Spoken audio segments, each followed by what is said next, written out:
Me llamo Daniel Tarnopolsky.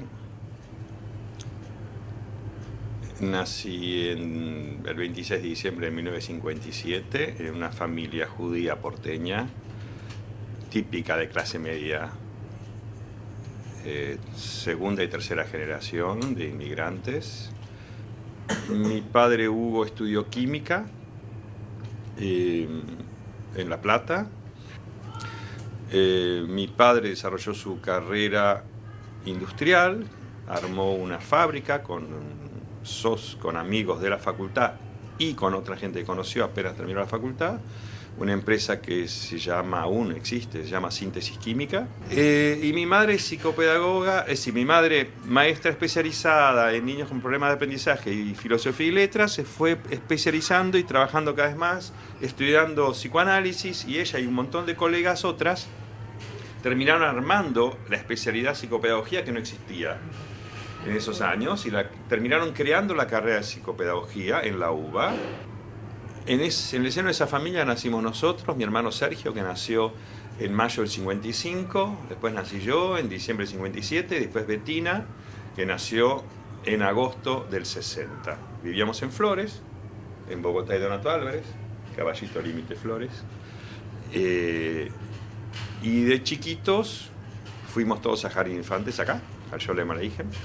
Mis padres, que eran más sionistas al principio, después se fueron alejando del sionismo y se argentinizaron, vamos a decir así. De chicos, entonces teníamos una educación judaica, después decidieron que no, entonces nos mandaron a las escuelas públicas del barrio, vivíamos en Flores, las escuelas públicas de la zona, pero íbamos a Hebraica y a Coag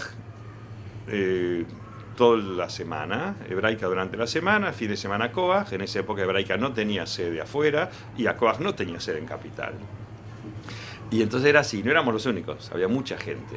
Entonces hacíamos Kabbalah Shabbat los viernes en Hebraica, íbamos a la pileta y a hacer deportes de semana, y el fin de semana en Acoag.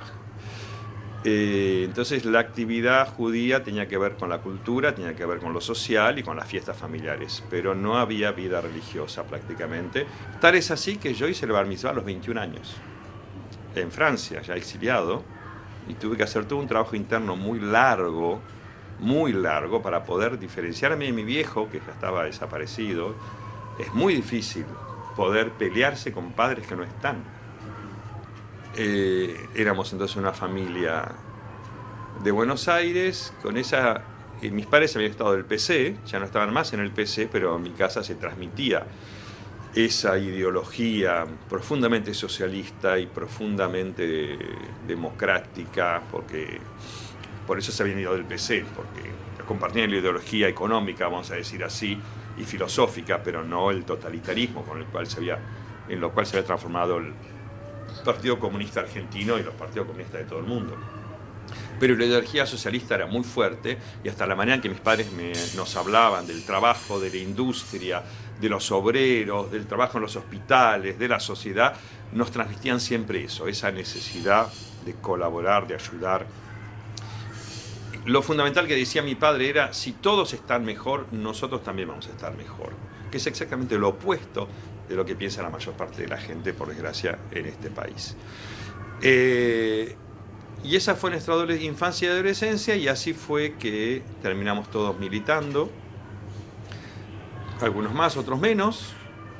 Mi hermano en la adolescencia, en el secundario, fuimos a Nacional 17, de primera junta, nosotros dos, mi hermano y yo. Después nosotros nos mudamos a Barrio Norte, y mi hermano y yo terminamos en ese colegio. Mi hermana fue al Normal 1.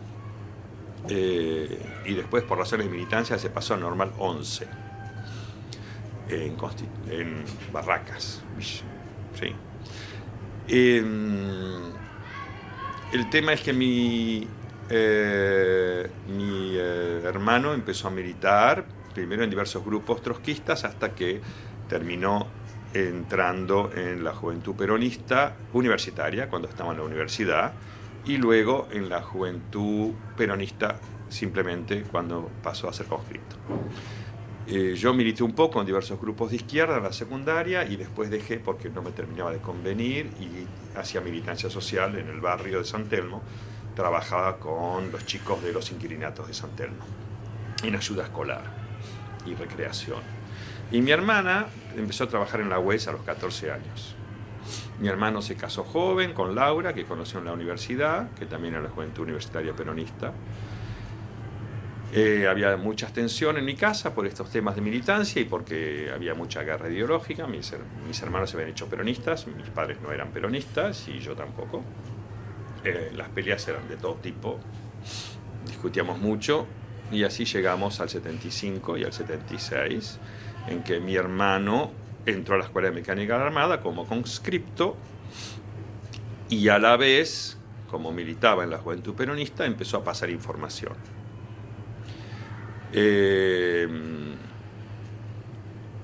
Esa información, muchos años después yo supe que se constituyó en lo que llamaban el informe Tarnopolsky, que eran las informaciones que mi hermano pasaba de manera clandestina a sus compañeros y jefes de la Juventud Peronista, de todo lo que él veía que pasaba en la ESMA. Y ese informe Tarnopolsky se difundía a través de una agencia clandestina que tenían los montoneros, que se llamaba Ancla. Y ese informe yo lo tengo, aún se consigue un poco.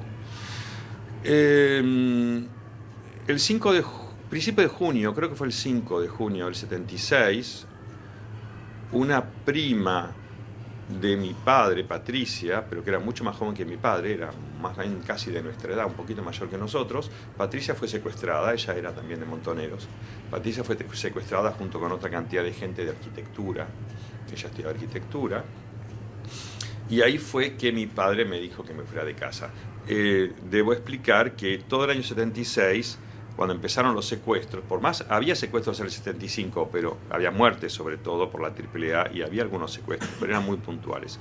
En el 76 empezó a haber cada vez más secuestros, la ola avanzó violentamente y nosotros, pues una familia muy conectada y muy consciente de la situación política, más allá de la militancia de mis hermanos, empezamos a entender que la represión era grave. Lo que no se tenía conciencia es que la represión podía llegar a secuestrar a cualquiera, vamos a decir así. Uno pensaba que buscaban a los comprometidos políticamente. Bueno, la cosa es que cuando secuestraban a Patricia, que era muy cercana a nuestra y muy amiga de mi hermano, fundamentalmente, y que de alguna manera militaban juntos, mi padre dijo, te vas de casa.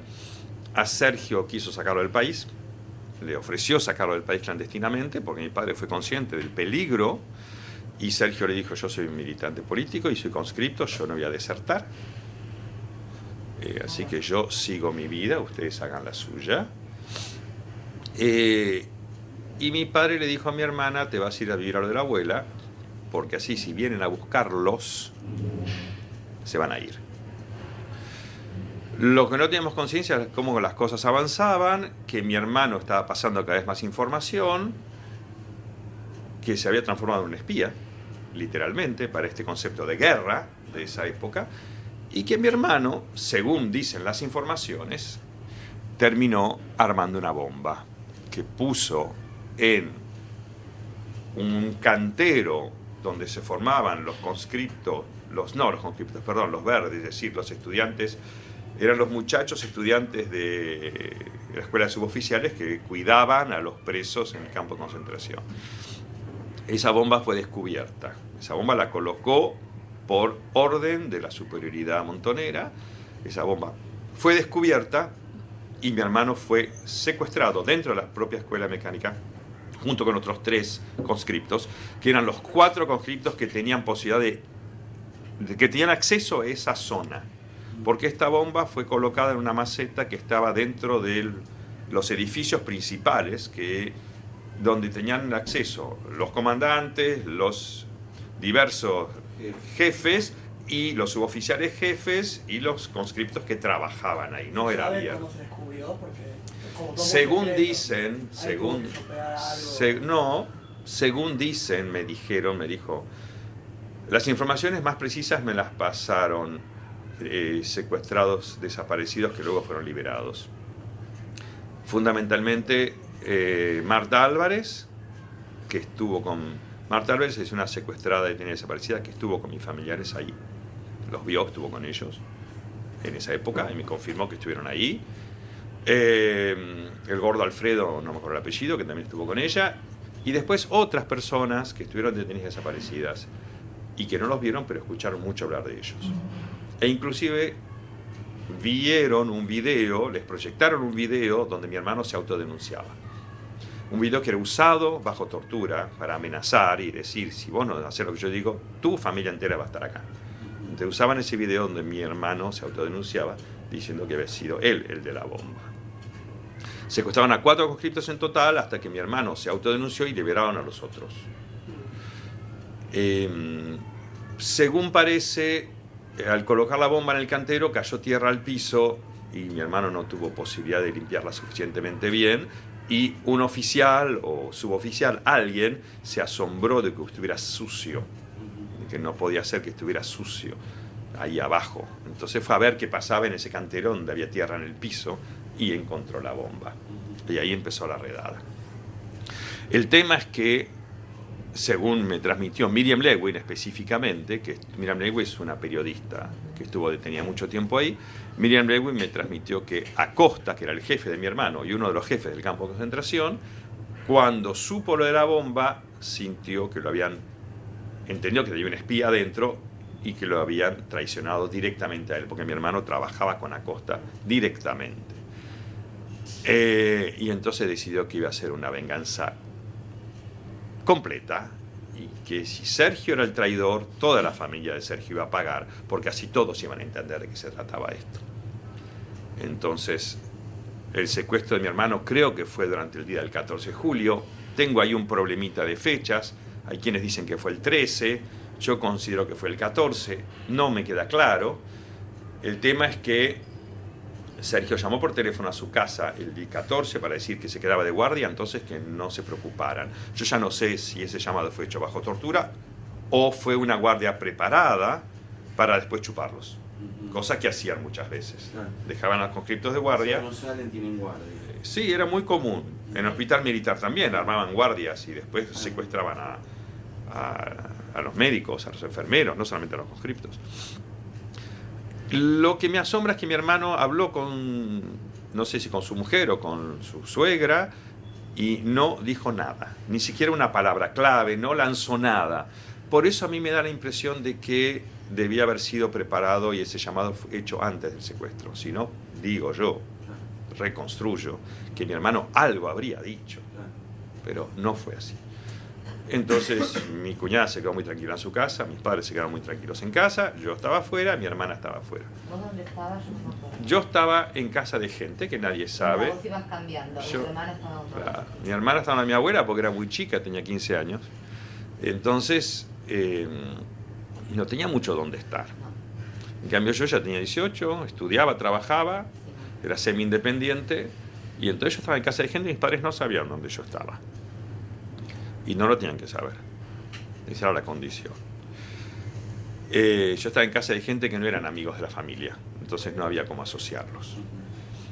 Y así fue que en la noche del 14 al 15 de julio vinieron a mi casa, pusieron una bomba en la puerta, reventaron la bomba del departamento, reventaron la puerta del departamento y todo el hall y todos los vidrios y todos los mármoles y todo.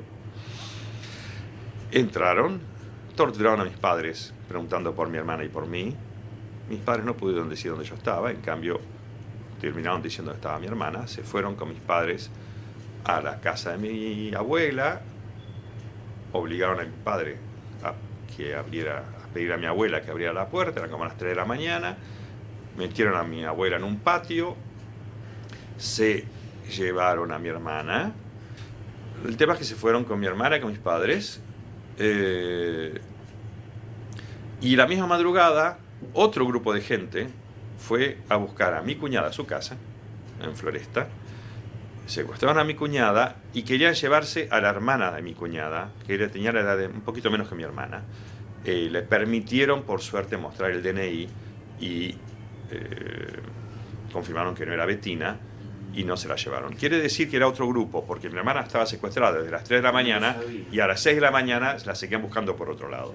Ese es el nivel de locura que tenían, de desinformación entre ellos, y a la vez el armado de la red de secuestros y la locura que tenían de buscar a todos los Tarnopolsky. Había que borrar a todo el mundo. Pero la familia Tarnopolsky, el pasaje de la familia Tarnopolsky por la ESMA marcó mucho a los verdes y a los soldados, porque seguían hablando después, porque habían quedado muy impactados, aparte que lo usaban bajo tortura, muy impactados de esta familia entera. Eso Marta Álvarez dice que era, para los pibes jóvenes era muy loco ver a gente de la edad de los padres de ellos metidos ahí adentro. Era normal que hubiera gente joven, pero no gente que no era militante.